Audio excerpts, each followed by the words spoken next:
Morning all of you. क्या आप भी जूरिस्प्रूडेंस को एक बोरिंग सब्जेक्ट मान रहे हैं? आपको भी इनके सन याद करने में बहुत दिक्कत हो रही है? तो आइए इन सन्स को कैसे याद किया जाए, उसके लिए हमने एक नया मेथड खोजा है। आइए उसको शुरुआत करते हैं। सबसे पहले आप एक पोयम हमारे साथ दोहराएंगे। प्रकृति पर विश्वास हमारा, प्रकृति पर विश्वास हमारा, 3 पीढ़ी तक चला ज्ञान हमारा। प्रकृति पर विश्वास हमारा, 3 पीढ़ी तक चला ज्ञान हमारा। 410 की डकैती सतोई है सुकरात है। सत्य और नैतिकता ऐसी, सत्य और नैतिकता ऐसे, प्राकृतिक विधि हो जैसे, प्राकृतिक न्याय विधिक न्याय से तो अलग है। तो इस पोयम से हम आपको क्या क्या याद कराना चाह रहे हैं, आइए वो समझते हैं। आज हम बात कर रहे हैं सुकरात की। सुकरात का जो विश्वास था वो प्रकृति के क्षेत्र में था।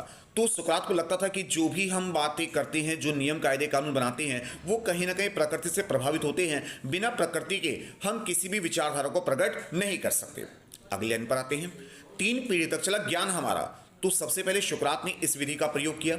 उसके बाद जो इनके शिष्य थे प्लेटो, उन्होंने इस विचारधारा को और आगे बढ़ाया, और उसके बाद आए हैं अरस्तु। तो इस तरह से 3 पीढ़ी तक इनका ज्ञान चला है। इसके बाद है 410 की डकैती।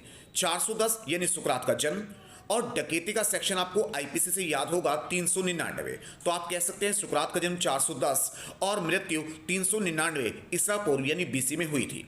और ये सतोई समुदाय से बिलोंग करते थे, उससे संबंधित थे। सत्य और नैतिकता ऐसी, तो इन्होंने कहा कि जो भी कानून बनते हैं वो कहीं ना कहीं सत्य और नैतिकता को ध्यान में रखते हुए बनाने चाहिए, ना कि सिर्फ कोरी कल्पना के रूप में उनको लागू कर देना चाहिए। प्राकृतिक विधि हो जैसी, जैसे प्रकृति सभी लोगों के साथ समान व्यवहार करती है, किसी का कोई भेदभाव नहीं करती। तो इसी विचारधारा को सुकरात ने प्रकट किया है।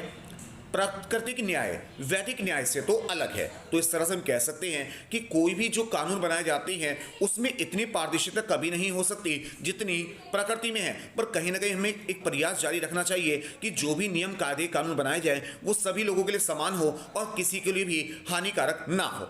अगर आपको हमारा लेसन समझ में आया हो तो हमारे चैनल को सब्सक्राइब करें, लाइक करें, शेयर करें। 1 2 3 law class with Kabir. Thank you.